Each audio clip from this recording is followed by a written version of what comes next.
he is going to be beatified on October 10th, 2020. So, I mean, in the day that this video is going to be published, he will already be beatified.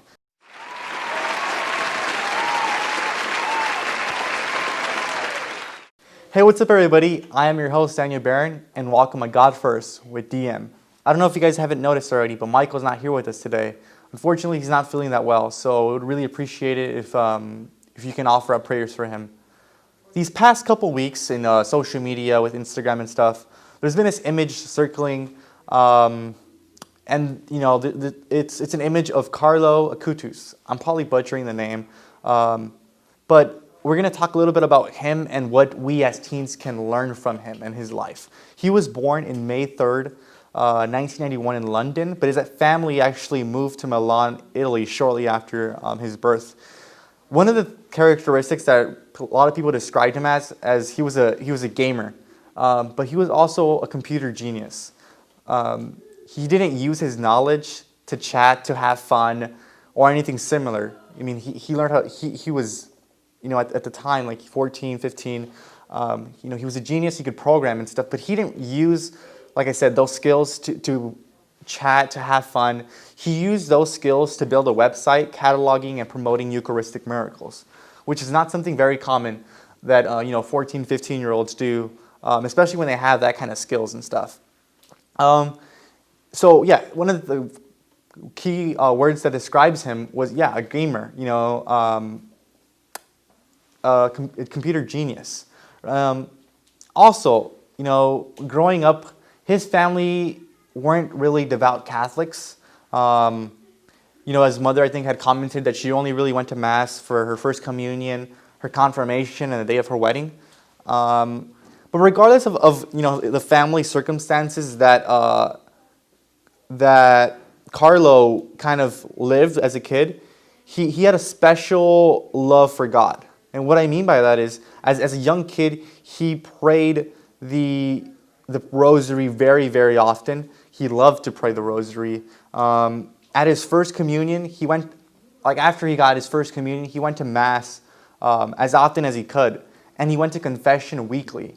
And this is a kid on their first communion. How many people, how many teenagers, how many kids do we know when they get confirmed, not even confirmed, when they go to their first communion, go to Mass that often, go to confession that often? One priest describes this. According to the priest promoting his cause of sainthood, he managed to drag his relatives, his parents, to Mass every day. It was not the other way around.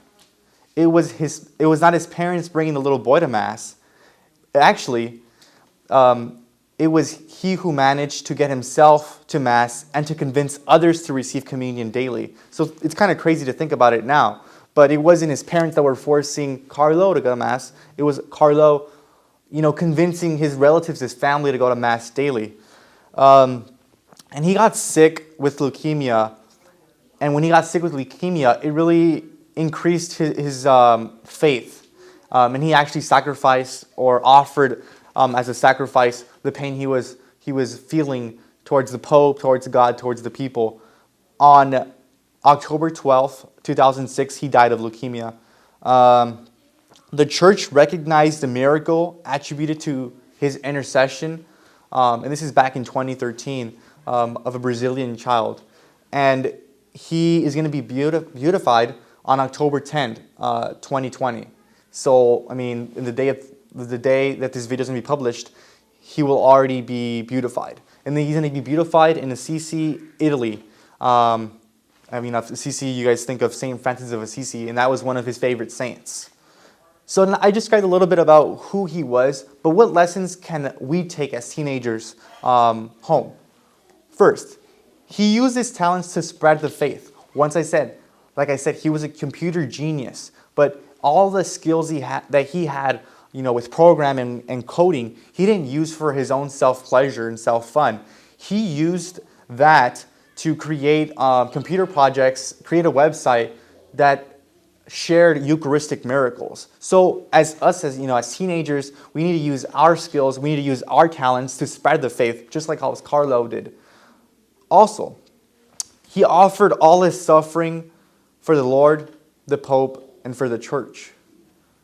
He as a young kid understood the faith and offered what he was going through to God. We may be going through different situations in our life.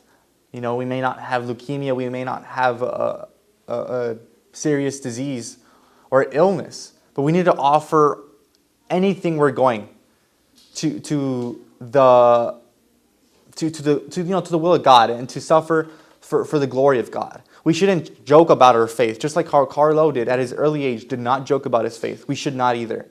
Lastly, we should bring the light of Christ to everyone. Carlo grew up with a family that weren't devout Christians. They weren't devout Catholics. They weren't going to Mass, daily or not even weekly. But Carlo fell in love with Jesus and fell in love with the Eucharist. We have to be like Carlo. Regardless if our families are going to Mass weekly or if our families believe in God or not, we need to bring God to our families. And I want to leave you guys with that. Regardless of your family situation, if you believe in the truth and God is truth, then you need to bring God to the family. Just because your family may not be devout Catholics doesn't mean you can't be. You need to bring God to them. And with that, I just want to thank you guys for watching this video. I'm going to ask Carlo, up in heaven to pray for us. And I just wanted to ask you guys to like, comment, and subscribe. Thank you guys for watching this video. Tell us what kind of videos you want us to talk about in the future, what topics you want to hear, and we'll see you in the next one. Thank you.